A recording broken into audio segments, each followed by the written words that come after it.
saludo con la paz del Señor. Nuevamente estamos presentándonos delante del Señor y delante de su amada iglesia y de usted, amigo, que nos puede escuchar y ver, para desarrollar el tema de los fundamentos en la fe cristiana.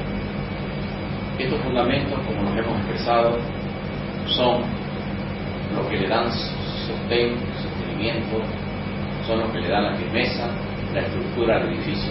La iglesia necesita tener sus fundamentos bien claros, bien puestos, y que esos fundamentos estén siempre, básicamente,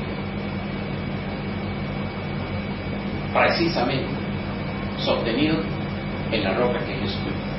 Y sobre esa roca, la iglesia tiene que ser edificada, tiene que ser proyectada a la conquista de este mundo. Continuando con el tema, vamos a tocar hoy el punto que tiene que ver con los objetivos del discipulado. Ese objetivo, o los objetivos que tiene el discipulado, tienen como finalidad la preparación del discípulo para el éxito de su vida como cristiano. Como hemos mencionado en los capítulos anteriores, el discipulado fue practicado por nuestro Señor Jesucristo, fue enseñado y fue mandado: vayan y hagan discípulos. Ese objetivo, a veces, en la iglesia, no se lo tiene bien claro, y por ende, la enseñanza divaga, no es consistente y no está bien direccionada. Creemos que los objetivos tienen que ser claros en lo que se quiere alcanzar, en la meta, el lugar que se quiere colocar al discípulo, la estatura que se quiere que tenga y la función, la finalidad, el fruto que se quiere que tengan estos hijos del Señor llamados discípulos. En el principio de que todo objetivo lleva a una meta, lleva a la realización, a obtener un éxito, nosotros hemos podido ver que básicamente los objetivos del discípulo pueden ser clasificados en dos aspectos. El primer aspecto tiene que consistir en que esa preparación que va a recibir, esa instrucción, esa enseñanza, ese guardar, ese amar, ese dar fruto y ese tener experiencia en la palabra del Señor, en el conocerlo a Dios, va a tener como primer objetivo el poder presentar defensa de su fe. Entonces, nuestro primer objetivo dentro de la materia de discipulado en la vida cristiana y los fundamentos que estamos enseñando sobre la fe cristiana está en que el discípulo tiene que ser preparado para defender su fe. Primera de Pedro, capítulo 3, versículo 15, dice la palabra del Señor: sino santificad a Dios el Señor en vuestros corazones, y estad siempre preparados para presentar defensa con mansedumbre y reverencia ante todo el que os demande razón de la esperanza que hay en vosotros.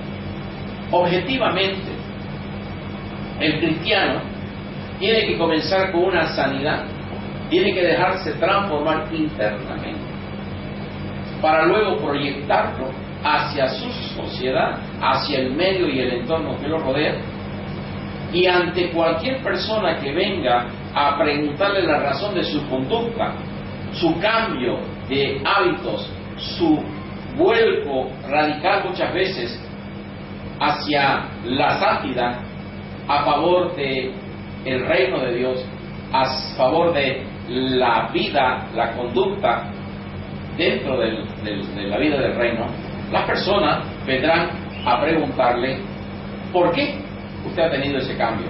¿Por qué ha dejado de practicar ciertas cosas que eran tan comunes y tan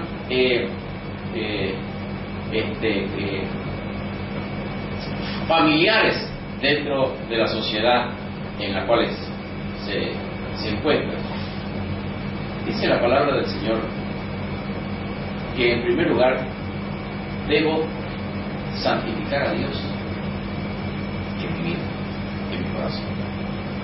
En ese momento en que yo estoy teniendo una experiencia en la cual la santidad de Dios está inundando mi ser, impactando mi espíritu, mi alma y también mi conducta física, mis habituaciones están cesando, esa santificación va a producir un impacto dentro de mi sociedad. Como la palabra del Señor también nos dice que nosotros somos luz en medio de las tinieblas. Esa luz impacta a las tinieblas y le causa de alguna manera cierta violencia. No porque en sí quiera causar violencia, sino porque las tinieblas son antónimos, son enemigas de la luz. Y ellas se sienten agredidas por la luz. Así también su cambio de conducta, como dice la palabra del Señor, cuando usted está santificando su vida, cuando usted está santificando a Dios en su corazón, se está perfeccionando, purificando, limpiando, despojando de hábitos, heridas, trastornos que usted quisiera que hubiera tenido desde la niñez, desde su infancia, o prácticas que las realizó ya cuando era más maduro.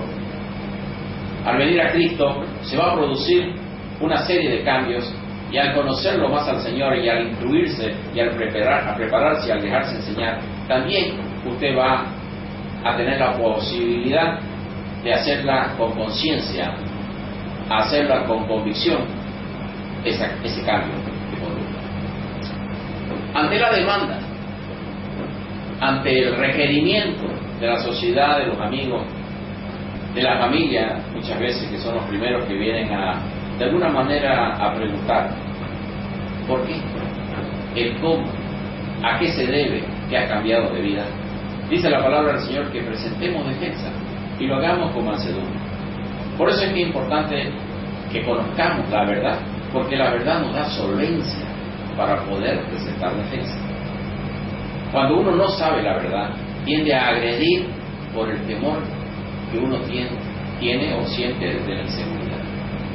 Si usted se deja preparar, si usted se deja instruir, tendrá mayor posibilidad, una mejor oportunidad de tener éxito en este primer objetivo que usted tiene como cristiano. Un objetivo que lo va a llevar a presentar defensa de la razón de su fe, y lo va a hacer con mansedumbre y lo va a hacer reverente, con reverencia. Es muy importante que nosotros podamos también expresar, así como la fe que tenemos, que también tenemos esperanza. Tenemos esperanza de cosas que son del porvenir. Así como tenemos fe de que las cosas van a suceder. Dios nos dotó de un elemento muy importante que lo resalta la palabra, que también nos van a preguntar: ¿y por qué? ¿Por qué esperas? ¿Acaso Dios es real? ¿Acaso hay vida después de la muerte? ¿Acaso entonces esa esperanza que tengo de que estas cosas sean reales, porque la palabra de Dios, porque Dios lo dice, entonces tengo que aprender también cómo expresarla y cómo enseñarla y cómo mostrarla? De la seguridad, de la certeza y de la esperanza que tengo sobre mi vida presente, sobre lo que ha pasado con mi vida pasada y de lo que va a pasar con mi vida futura. Bendito sea el nombre del Señor. Primer objetivo entonces dentro de la vida del discipulado, del objetivo que debe tener un discípulo, es prepararse para la defensa de su fe. El segundo objetivo que todo cristiano, como discípulo de Jesucristo, que se deja enseñar, instruir, preparar, debe tener, es el crecimiento y fortalecimiento del hombre interior. Cuando usted está recibiendo enseñanza, no es una enseñanza que solamente va a llenar un espacio en su memoria, para que de vez en cuando usted la recuerde en un acto poético o de exclamación de poemas de amor o de tristeza o de dolor. No. Dios espera que su palabra viva y eficaz produzca un cambio de vida. Y esa es la diferencia entre la parte teológica, donde puede ser interpretada como el conocimiento, ¿verdad?, de la existencia o de la personalidad de Dios, como simplemente un conocimiento, a diferencia de entender que el discipulado que el Señor Jesucristo nos manda que hagamos es que la persona llegue a tener una experiencia con Dios, que llegue a tener una común unión con Dios. Y eso solamente se puede dar entre dos personas reales, entre dos situaciones reales. Y eso es lo que Dios espera, que este discipulado llegue a ser una convivencia entre la palabra viva que es Jesucristo y mi vida, que está siendo restaurada, que está siendo regenerada, que está siendo transformada por el poder del Espíritu Santo hacia un modelo preciso y específico que es Cristo. La palabra del Señor me dice en Jeremías 9, 23 y 24: así dijo Jehová, no se alabe el sabio en su sabiduría, ni en su valentía se alabe el valiente, ni el rico se alabe en sus riquezas, mas alábese en esto el que se hubiere de alabar, en entenderme y conocerme, que yo soy Jehová, que hago misericordia, juicio y justicia en la tierra, porque estas cosas quiero, dice Jehová. Elementos entonces que me nutren en mi cosmovisión sobre la transformación que Dios está esperando de mi vida. Hay personas que trabajan para tener dinero y esperan que el dinero le dé la felicidad. Otras personas, ¿verdad?, buscan la fama esperando que la fama le dé la felicidad. Otros buscan la fuerza, el poder de algún género de poder, ¿verdad?, de alguna de las medidas de poder que se conocen en la tierra, esperando que esa administración del poder les llegue a dar felicidad. Pero el Señor en su sabiduría dice: no pienses que la obtención del poder, la riqueza o la fama te va a llevar directamente a la felicidad. Pero te doy un buen consejo, dice el Señor. Yo, como conocedor del por qué y el para qué te he hecho y del cómo puede ser lo que tienes que ser, yo te aconsejo, dice en su palabra, que conozcas y que entiendas. Y ahí se abre todo un paraguas de bendiciones y de expectativa para el discípulo, porque llegar a conocerlo a Dios, imagínense, la pregunta es, si hay mucha gente que se pregunta, ¿será que Dios existe? Ya ahí viene a ser la lejanía que están de la frontera, más o menos, ¿no? ¿Será que Dios existe? O sea, están tan lejos de la frontera que ni siquiera han podido llegar al hito de la frontera para vislumbrar el horizonte, para vislumbrar el territorio al cual desearían entrar. Otros se encuentran en la puerta y dicen: ¿será verdad que existe otro sistema de vida? ¿Será que existe un Dios con leyes y con normas y que sea realmente aplicable a nuestra vida?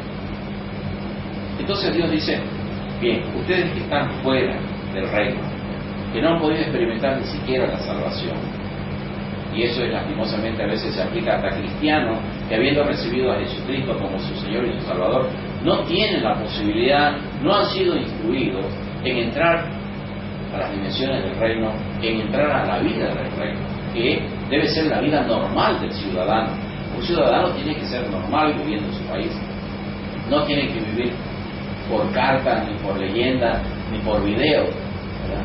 Tiene que vivir realmente en su país, conocer la naturaleza de su país, el ambiente, las necesidades, la problemática, conocer a su gobernante, conocer el ámbito y la relación que debe tener en el medio social en que se encuentra.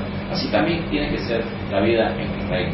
Tenemos que conocerlo a Dios como Rey, tenemos que conocer su estructura de gobierno, cómo se maneja, tenemos que conocer también el entorno familiar que sería la iglesia, su problemática, sus necesidades, el proceso de crecimiento que estamos teniendo. Todo eso forma parte del conocer a Dios y cómo Dios tiene planificado nuestra vida dentro de su reino.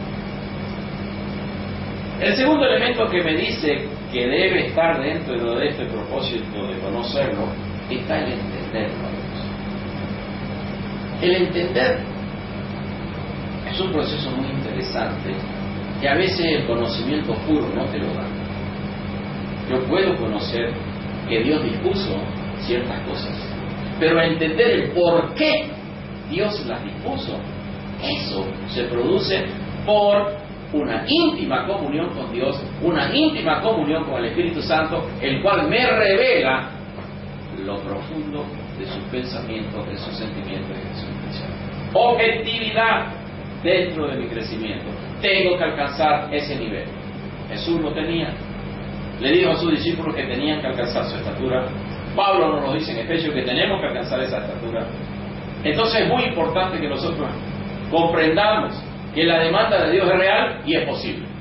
El conocerlo a Dios y el entender el por qué Dios hace, dice y quiere las cosas es demasiado importante para el éxito, para no cuestionar.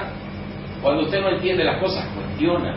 Es más, podría llegar hasta a dudar solo por la falta de entendimiento sobre un aspecto que ya conoce. Así que estas dos palabras, estas dos frases, estos dos significados tienen que estar unidos en la vida del cristiano y tienen que ser una realidad en el discípulo de Jesucristo. El conocerlo a Dios y pedirle al Espíritu Santo la revelación para que yo lo entienda, el por qué las cosas las hace así y por qué las quiere de esa manera. Bendito sea el nombre del Señor. En Efesios capítulo 3, versículos 16 al 19, la palabra del Señor nos dice: para que os dé, conforme a las riquezas de su gloria, el ser fortalecido con poder en el hombre interior por su Espíritu, para que habite Cristo por la fe en vuestros corazones, a fin de que, arraigados y cimentados en amor, seáis plenamente capaces de comprender con todos los santos cuál sea la anchura, la longitud, la profundidad y la altura, y de conocer el amor de Cristo, que excede a todo conocimiento, para que seáis llenos de toda la plenitud de Dios. Hermosa palabra. Por muchos y para muchos, una interesante palabra llena de filosofía. Para otros, creemos que es objetivo claro y preciso, meta definida para que el cristiano se desarrolle en los diseños y en el propósito de Dios. Muy importante, y lo vamos a procurar analizar. En primer lugar, dice que el hombre interior debe ser desarrollado, fortalecido. Hay un hombre exterior y hay un hombre interior. ¿A qué se refieren estos dos conceptos? Un hombre exterior que comprende desde la expresión natural de todos los hombres que tienen alma, incluyendo su cuerpo, hacia el medio externo o social que lo rodea. Ese es el hombre natural o el hombre externo, del cual todos conocen. Pero dice la palabra que existe un hombre interior, un ser interior que es mi espíritu, así como tengo mi alma, también tengo mi espíritu. Y hay personas que la confunden y piensan que mi espíritu es mi alma y mi alma es el espíritu, y no es así. Nosotros somos trinos: espíritu con funciones especiales y específicas, alma con funciones especiales y específicas, y nuestro cuerpo con funciones especiales y específicas. Es muy importante que entendamos cómo Dios nos hizo. En Primera de Tesalonicenses, capítulo 1, versículo 23, la palabra del Señor nos dice: y el mismo Dios de paz os santifique por completo. ¿Qué es para Dios completo el ser? Todo vuestro ser, espíritu, alma, cuerpo, sea guardado irreprensibles. Los tres elementos del hombre tienen que ser santificados y tienen que ser guardados irreprensibles. ¿Sabe qué significa irreprensible? Que han logrado ser perfeccionados según un propósito difícil. Entonces, cuando Dios nos habla del hombre interior, del hombre espiritual, nos está hablando del desarrollo que debemos alcanzar de nuestro espíritu en comunión con Dios, que es espíritu. Por eso es que el hombre natural que trabaja bajo el razonamiento, la filosofía, los conceptos naturales del pensamiento, es imposible que pueda comprender a Dios, y mucho menos que lo pueda entender. Así que, cuando la palabra nos está presentando una demanda sobre el prepararnos, el fortalecer nuestro hombre interior se está refiriendo a nuestro espíritu en comunión con el Espíritu Santo, estará ejerciendo hegemonía, dirección a nuestra alma. Y entonces nuestra alma no queda excluida, simplemente que ocupa su lugar de dependencia ante la dirección mayor que es el Espíritu del hombre. Por eso es que también en Gálatas 5:26 nos dice la palabra, 5:22 nos dice: andad en el Espíritu y no satisfagáis los deseos de la carne. Andad en el Espíritu y no satisfagáis los deseos. ¿A quién le está hablando? A nuestra alma. A nuestra alma le dice: tienes la decisión de andar en el Espíritu o de andar en la carne, bajo la influencia de la carne o bajo la influencia y la dirección del Espíritu. Bendito sea el nombre del Señor. Amén. Entonces, en Efesios capítulo 3, versículo 16 al 19, nos da un pantallazo de lo que Dios espera en mi desarrollo como discípulo. Me dice que yo tengo que conocer. Miren cuántas cosas hermosas y cuántas cosas profundas Dios nos habla. Dice que debo ser capaz de comprender con todos los santos. O sea que esta no es una revelación personal y que yo voy a hacer aquí lo máximo. No, esto es normal. Él cree que todos los hijos tienen que conocer lo mismo, porque todos deben tener el mismo Espíritu Santo. ¿Cuál es la anchura, la longitud y la profundidad y la altura? Y conocer el amor de Cristo. Imagínense. ¿De qué tamaño es Cristo, en otras palabras? En Efesios nos dice, capítulo 4, ¿verdad? Nos dice que hasta que alcancemos la estatura de Cristo. Entonces, ¿cuál es la estatura? Tenemos que contemplar su anchura, su longitud, la profundidad y la altura de Cristo. Así que no es solamente, ¿verdad? Hay personas que son muy religiosas, voy a decirlo así, ¿verdad? Que agarran una parte del todo y creen que con esa parte ya son los máximos, ¿verdad? Entonces dicen: no, Jesucristo hablaba así. Ay, qué hermoso. Entonces toditos son así, ¿verdad? Jesucristo no es de una sola medida. Jesucristo tiene una altura, tiene una anchura, una profundidad, su longitud. A Jesucristo hay que conocerlo enteramente: su forma, su estructura, su propósito, el diseño de su propia vida, el conocimiento de su propia vida, la razón de su existencia, para que nosotros podamos entender cómo también tenemos que ser. Dice también en este texto algo muy importante, que a veces lo queremos conseguir de otros métodos. Dice que si conocemos a Dios, si comprendemos a Dios, si comprendemos a Jesucristo, a quien Dios nos lo mostró para que sea nuestro modelo, dice que podríamos tener o llegar a tener la plenitud de Dios. ¿Usted entiende esas palabras? ¿Usted alguna vez ha podido entender o visualizar o imaginarse qué es tener la plenitud de Dios en nosotros? Ya no, yo soy cristiano, bueno, no lo conozco mucho a Dios, pero ya Él entiende que yo ya lo amo. Yo sé que mi amor no es muy perfecto, pero ya Él entiende. O sea, siempre andamos con muletillas ahí, haciéndolo a Dios. Siempre Él entiende. Claro que Dios entiende, sí, es verdad. Pero el que falta que lo entienda soy yo, pues, y usted, hermano. Si, el problema no es que Dios entienda, que falta es que yo y usted lo entendamos, porque eso es lo que quiere el Señor, que yo y usted lo entendamos, lo conozcamos, lo comprendamos. Porque ese será el único y la única razón, dice, ¿verdad?, que al haber ese cambio de nuestro hombre interior hacia esa comprensión, hacia ese entendimiento, hacia ese cambio de vida al modelo de Dios, entonces podré tener la vida de Dios, la plenitud de Dios. Así termina este texto. Bendito sea nuestro Señor. Lucas capítulo 12, versículo 47. Aquel siervo que, conociendo la voluntad de su Señor, no se preparó ni hizo conforme a su voluntad, recibirá muchos azotes. Es un texto bastante interesante.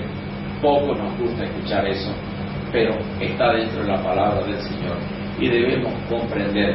Rescatemos la parte que nos corresponde al aspecto del discipulado. Nosotros tenemos dos dimensiones, las dos muy importantes en nuestra vida como cristianos con relación a Dios. La primera es como hijos. Hoy somos hijos. Un hijo tiene que tener, de aquí hasta que el Señor venga y después de esto, una profunda convicción de que el hijo ama los negocios de su padre, ama la casa de su padre, ama los negocios de su padre, se ocupa de los negocios de su padre. Nuestro Señor Jesucristo a su corta edad, ante la discusión con los escribas, con los eruditos de ese tiempo, le preguntaron: ¿y qué pasa? ¿Verdad? ¿Y de a qué te dedicas? Y sus padres le dijeron: ¿y qué pasa? ¿Y cómo es que estás tú haciendo cosas que los niños no hacen?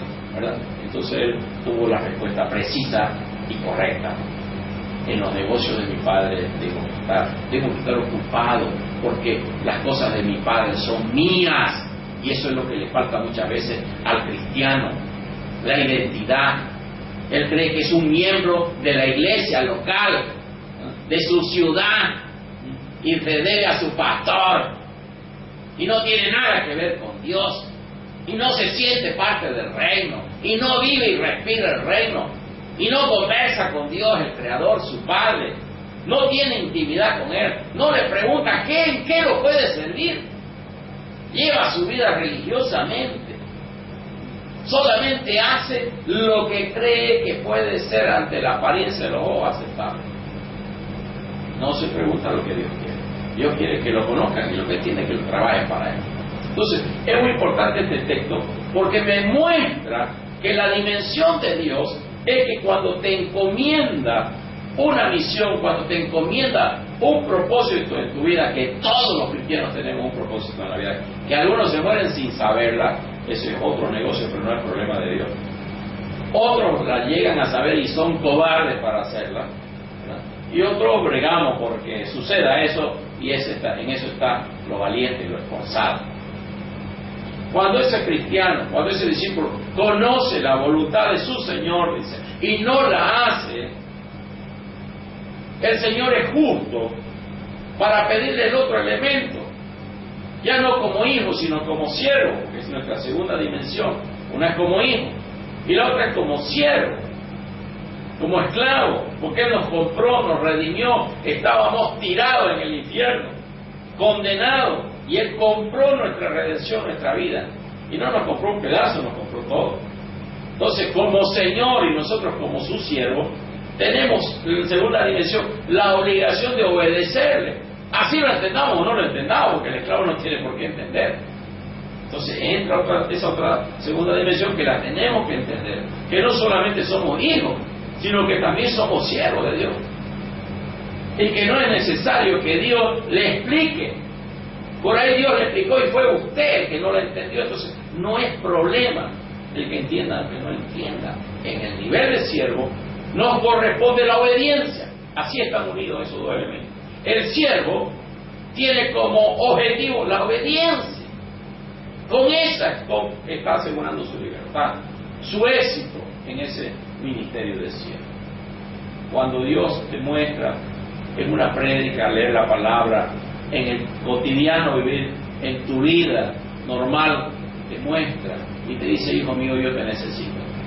Hijo mío, quiero que seas esto. Y ahí te está encomendando tu misión. Y tú no la haces. Entonces tienes que saber que como siervo tendrás que recibir por la obediencia tu libertad eterna, o por la desobediencia tu condenación. Pero eres tú el que va a cosechar lo que ya Dios, ¿verdad?, ha puesto encima de la mesa, tu libertad o tu condenación. Pero tú en tu libre albedrío tendrás que decidir. Recapitulando un poco este tema, entonces, el discípulo es una persona que tiene que ser preparada, porque tiene que estar con conocimiento para presentar defensa, con mansedumbre, sobre la razón de esa fe.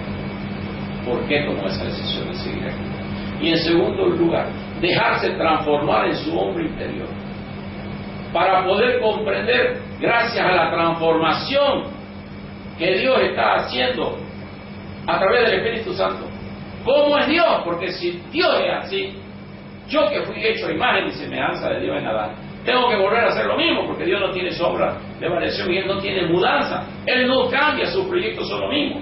Por más que yo como raza humana me hubiera tirado al pozo, Él vino en rescate para ponerme en el lugar preciso, en el lugar correcto, y decirme, yo no he cambiado, sigo esperando lo mismo de ti, sigo esperando lo mismo que le dije a tus primeros padres. Yo no cambio. Si tú lo echaste a perder, yo tengo una alternativa. Si tú la tomas esa alternativa, entonces yo te garantizo que será lo que tienes que ser. Y dice el Señor que fuimos hechos para alabanza y gloria en su nombre, que fuimos hechos a su imagen y conforme a su semejanza, y que fuimos para compartir su gloria, ¿verdad? Y su reino. Y hay una cantidad de textos que progresivamente nos vamos a ir estudiando como parte del discipulado. El discipulado que la iglesia realiza se centra en la enseñanza del reino de Dios. Esto es muy importante. El discipulado que la iglesia realiza, la enseñanza, la instrucción, el guardar, el dar fruto, la experiencia que el miembro, el ciudadano, el cristiano, el discípulo tiene que tener, tiene que estar centrada. O sea que la materia en general es el reino de Dios. Por medio de este discipulado del reino de Dios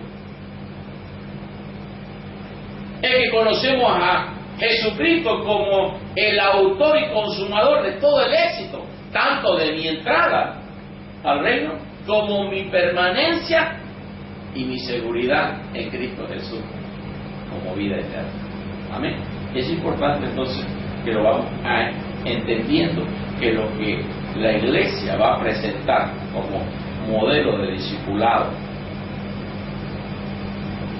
es cómo se debe vivir, cómo es, cuáles son las expectativas, cuáles son las normas, las leyes, cuáles son los ciudadanos, cuál es el ambiente del reino de Dios, qué hay dentro del reino de Dios. Y es algo tan interesante que nuestro Señor Jesucristo, cuando comienza su ministerio, cuando arranca su ministerio, Él tiene objetivamente claro lo que tiene que enseñar. A veces nosotros los cristianos y los pastores no la tenemos tan clara, pero este es el tiempo que se nos aclaren las ideas. Miremos un poquito Mateo capítulo 4 versículo 17.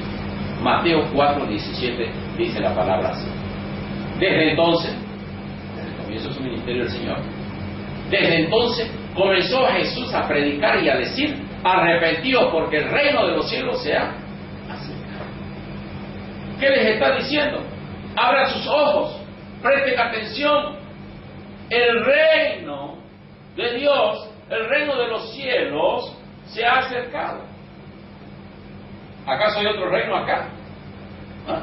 ¿Acá hay otro? Aunque Dios no lo llama reino, lo llama gobierno, no de la tiniebla. Sí, hay otro, y un sistema con leyes y estatutos y sistemas de leyes y propuestas y estilos de vida que se llama el mundo, cuyo príncipe es Satanás y el diablo. Y Dios dice, Dios se ha acercado a nosotros, el Creador, con un reino, el reino verdadero, su reino. Presten atención y van a encontrar la diferencia. Hay cristianos que no tienen la menor idea de qué diferencia tiene entre el mundo y el reino. No tienen ni idea, nunca se les enseñó y ellos nunca investigaron. Están tan perdidos como cuando antes eran mundanos. Solamente hicieron no sé qué acto social o firmaron no sé qué papelito y con eso creen que ya ocurrió el milagro. No es así. El que realmente tuvo el nuevo nacimiento, el que realmente fue trasladado de las tinieblas a la luz, tiene que entender, comprender y vivir en un sistema distinto. Por eso es que nuestro Señor Jesucristo le hablaba y le decía, ¿sabe qué? Presten atención. Aquí lo que yo les estoy diciendo son cosas distintas. Ustedes están esperando un rey que venga a caballo con su ejército de espada. Y yo les estoy enseñando que es otro rey el que está viniendo, es otro rey, es un rey que viene a destronar a otro gobierno espiritual. ¿Ustedes lo están entendiendo? Quedaban locos sus seguidores, porque muchos de ellos no lo seguían con el verdadero interés o no habían tenido el nuevo nacimiento o el Espíritu Santo no estaba con ellos para iluminar. Mateo capítulo 4, versículo 23, otro texto importante, y todo comienza, fíjense, al principio del Evangelio, al principio de la vida de nuestro Señor Jesucristo ministerialmente. Mateo 4, 23 dice la palabra: y recorrió Jesús toda Galilea, enseñando en la sinagoga de ellos y predicando el Evangelio del reino, y sanando toda enfermedad y toda dolencia. ¿Qué era lo que nuestro Señor Jesucristo enseñaba? ¿Qué enseña usted? A ver, dígame. Vamos a ver. ¿Hijo de quién es usted? ¿Hijo de quién soy yo? Lo mismo que enseñó él, yo tengo que enseñarlo. Porque así dice, ¿verdad? Lo que hemos leído. Vayan por todo el mundo, hagan discípulos y enséñenles que guarden. ¿Qué cosa? Las cosas que yo os he enseñado.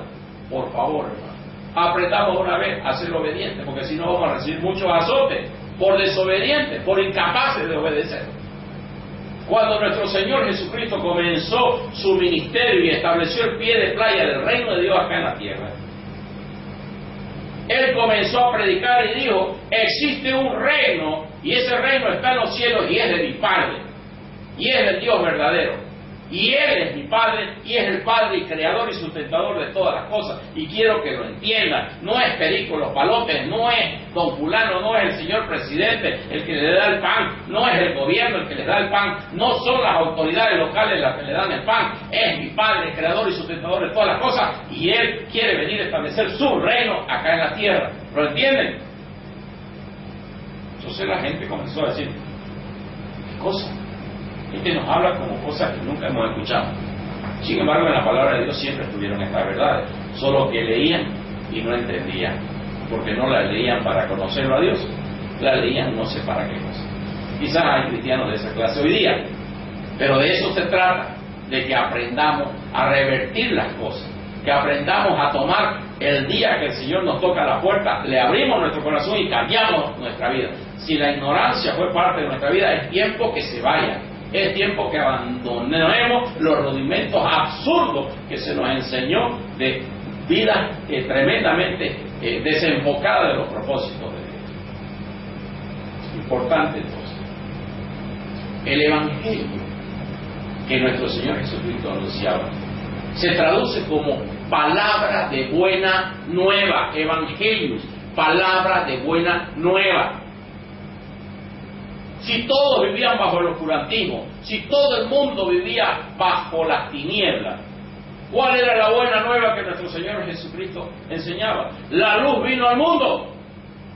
Yo soy el portador de salud, yo soy la luz del mundo, y vengo para disipar, echar fuera las tinieblas. Wow, eso es buena nueva, porque ustedes como ciegos no ven nada, ni conocen la puerta, ni conocen el reino. Así te digo, Nicodemo, vos siendo una autoridad espiritual aquí, ¿de qué? No conoces ni reino, ni siquiera te has aproximado a la puerta. Es una vergüenza, Nicodemo. Y Nicodemo, por supuesto, que no entendía nada, y era una autoridad. Entonces, el Evangelio de nuestro Señor Jesucristo, la buena nueva, consiste básicamente en que la luz llega al mundo y viene representada con todo un sistema que se lo conoce el reino de Dios o el reino de los cielos, que se ha acercado a nosotros. ¿Cómo se estaba acercando? Se estaba acercando a través del primer representante con poder y con gloria, como capaz de destruir a los principados, a las potestades, a los gobernadores y a las huestes, y exponerlos públicamente y avergonzarlos a todos y quitarles toda la autoridad, porque no hay otro nombre dado a los hombres, ni en el cielo ni en la tierra, que no sea Jesucristo. Bendito sea el nombre del Señor. Amén. Entonces, la información que nuestro Señor Jesucristo comienza a dar en su ministerio no es cualquier información, como nosotros a veces los cristianos comenzamos a hablar. Oiga, amigo, ¿verdad que usted es pobre y no quiere ser rico? Oiga, amigo, ¿verdad? No. ¿Por qué no comenzamos con nuestro Señor Jesucristo a enseñarle que realmente vive en esa condición de miseria porque vive bajo los pies del diablo? Y que existe un reino distinto de amor, de paz, de prosperidad. Y yo se lo voy a demostrar, dice Jesús. Y por eso continúa diciendo, ¿y saben qué? Él comenzó a sanar las dolencias que había en el pueblo. Porque ese evangelio, esa buena nueva de liberación, iba a ir acompañada de prodigios y milagros. Imagínense, usted puede entender que hay en iglesias que rechacen los milagros de Dios. que anulen la palabra y se llamen cristianos. Esos son los famosos lobos disfrazados de ovejas. Se llaman pastores, hasta tienen iglesia, pero no creen en nuestro Señor Jesucristo ni creen en su palabra. Son los anatemas, los falsos, los mentirosos, los engañadores. Quizás por lucro de dinero, o por fama, o por poder están en esos cargos, pero no están por amor a Dios. Porque el que ama a Dios cree en su palabra y cree en Jesucristo y cree que lo que Él enseñó y que lo que Él mandó enseñar para nosotros los siervos es un amén, y así sea, y se obedece, no se discute. Y mucho más como hijo, se la ama la cosa, se la ama hasta dar su propia vida. Pero eso es lo que tenemos que procurar hacer. Si estuvimos equivocados, si se nos enseñó mal, si se nos extravió, hoy es el día agradable, hoy es el día de la buena nueva. Tiene derecho a cambiar, tiene derecho a dejar la ignorancia, desechar lo malo y quédese con lo bueno. Quédese con la palabra de Dios. Quédese con las buenas nuevas del reino. En el reino, ¿sabe qué, mi hermano? Usted tiene que entender que hay un rey y vive para siempre, y es eterno, y tiene una personalidad y tiene una identidad. Y ese Dios que nosotros conocemos es trino, es un Padre, es un Hijo y es un Espíritu Santo. Cada uno con su personalidad, cada uno con un ambiente muy especial de desarrollo que debemos en su momento estudiarlo a cada uno para conocerlo y entenderlo como nos manda la palabra, no para permanecerlo. También otro elemento importante que debemos entender, que en el reino de Dios existe todo un sistema de gobierno. Ese sistema de gobierno tiene autoridades. ¿Cómo se maneja el gobierno de Dios? ¿Cuáles son las autoridades de Dios? También existen normas. Las normas de Dios, ¿cuáles son? ¿Para qué son las normas? ¿Cuál es el objetivo de una norma en el reino de Dios? ¿Qué espera Dios?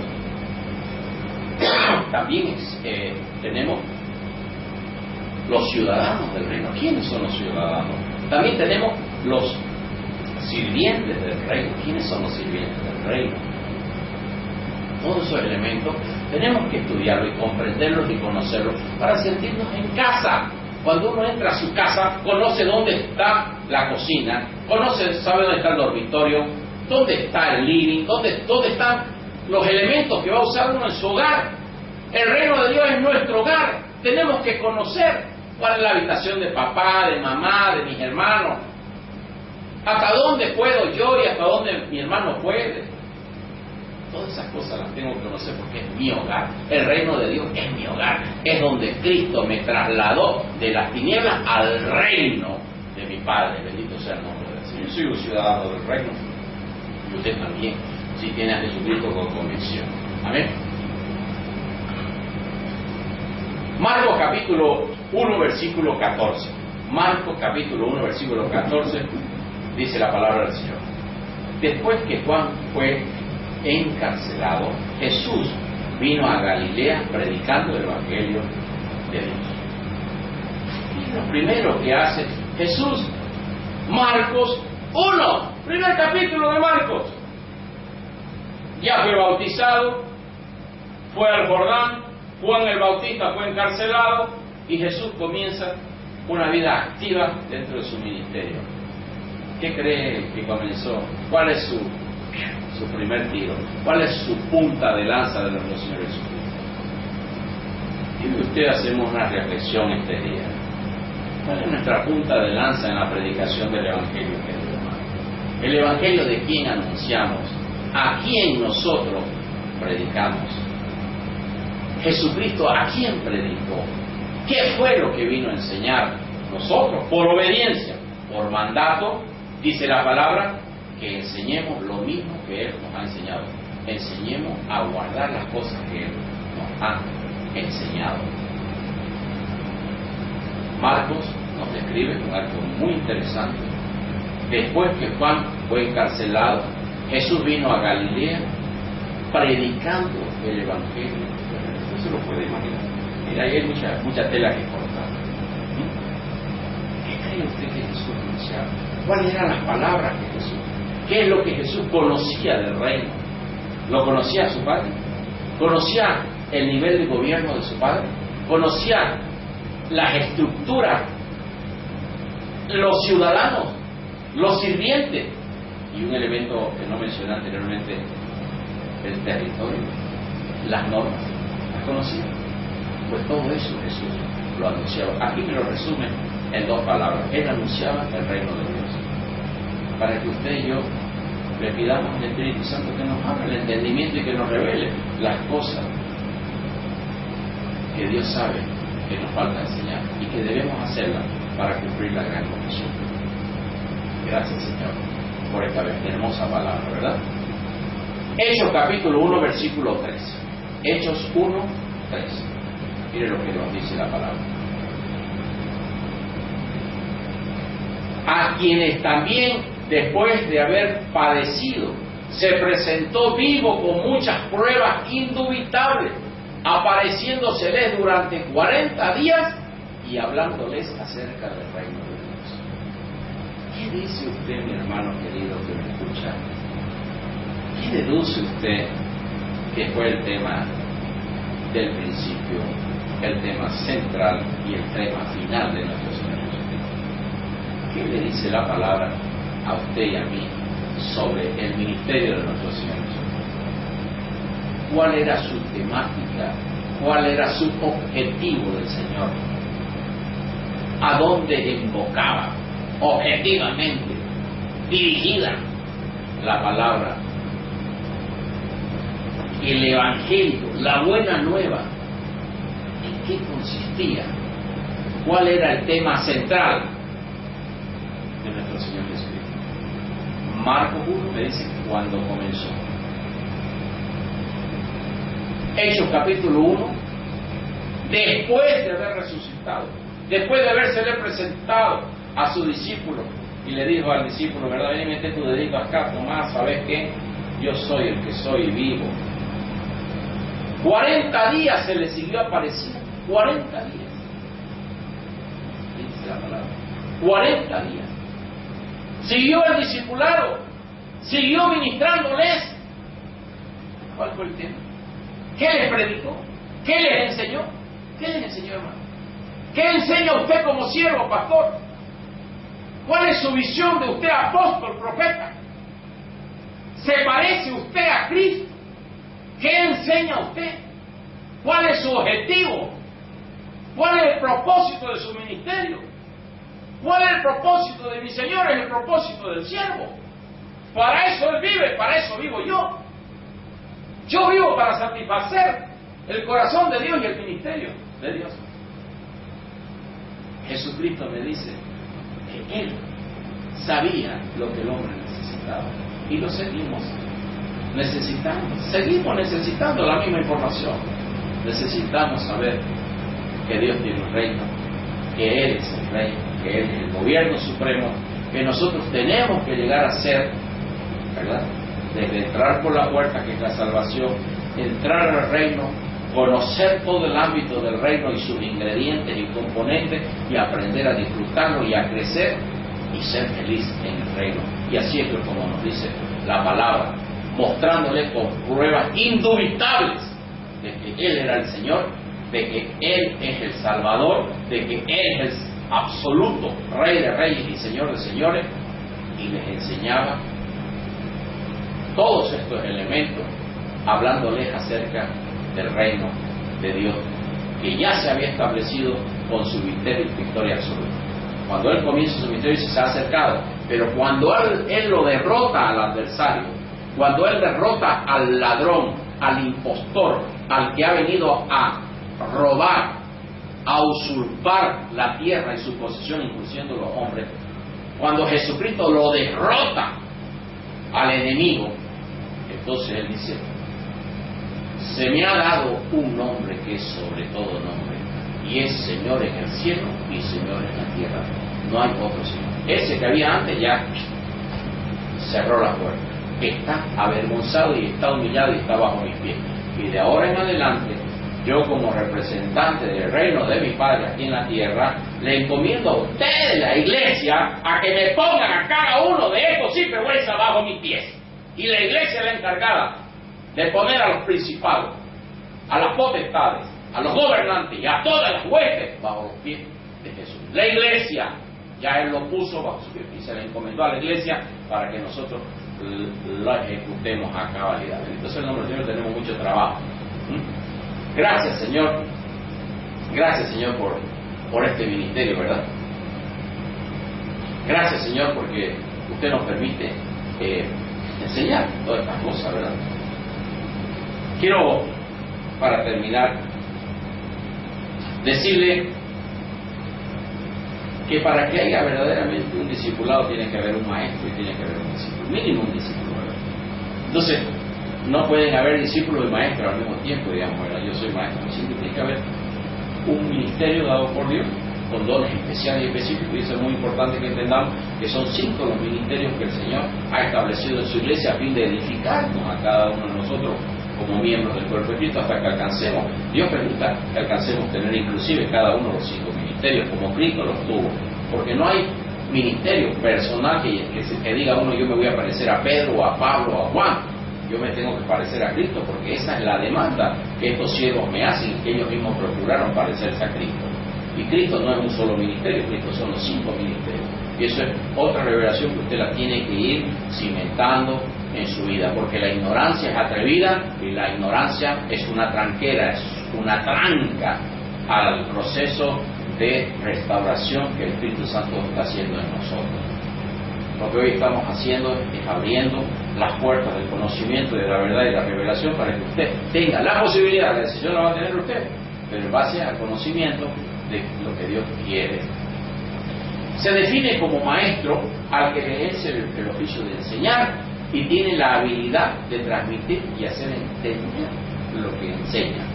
Se define como discípulo la persona que es discipulada o enseñada por un pastor o maestro, persona que predispone todo su ser al aprendizaje y puede poner en práctica lo aprendido. Discípulo de Jesucristo es toda persona que, habiendo tenido el nuevo nacimiento, es enseñada principal y fundamentalmente en la vida y el conocimiento del reino de Dios, que se encuentra revelada y fundamentada en la propia enseñanza de nuestra vida, de nuestro Señor Jesucristo, y transmitida a través de la palabra. Objetivamente no hay donde perderse. Materia, reino de Dios. Pero no es conocimiento, es vida. ¿Cómo debo vivir? Porque yo soy el ciudadano, y no soy ciudadano, como le decía, de un video o de una película, no, yo soy el ciudadano real, y tengo que entender que en mi ámbito van a haber ciertas circunstancias que voy a tener que adaptarme, porque yo no vengo del cielo, yo vengo del infierno, hermano. Yo vengo del mundo, y del mundo he sido rescatado y trasladado para, siendo transformado, voy creciendo de gloria en gloria hacia la misma imagen de nuestro Señor Jesucristo. Eso usted lo tenemos que tener bien claro. De allá para acá y aquí a aprender y dejarse cuidar y querer y amar por nuestro Señor, y el Espíritu Santo, que absolutamente noble, hará de nuestras vidas lo que se ha propuesto. La obra del Espíritu Santo es reflejar la imagen de Cristo en mi vida y enseñarme, revelarme, mostrarme. Y yo, con la libre libertad, con la determinación que Dios puso dentro de mi voluntad, renuncio, dice la palabra, renunciamos a lo oculto y vergonzoso. ¿Quién renuncia? ¿El Espíritu Santo? No. Dios, no. Él no tiene nada que renunciar, Él es santo. El que tiene que ser santo soy yo. Y es por eso que cuando conozco el modelo y me miro en el espejo y digo, ¿sabe qué, Señor? A mí me falta mucho, tengo mucha suciedad. Y entonces el Señor me dice, ¿qué tienes que hacer? Renunciar. Amén. Renuncio en el nombre de Jesús. Corto las maldiciones, corto estas enseñanzas, corto estos hábitos, corto estas influencias, corto aquello que me ata, ese yugo maldito, lo corto en el nombre de Jesús y declaro que soy libre por el poder de Cristo, por el poder de su muerte, por el poder de su resurrección.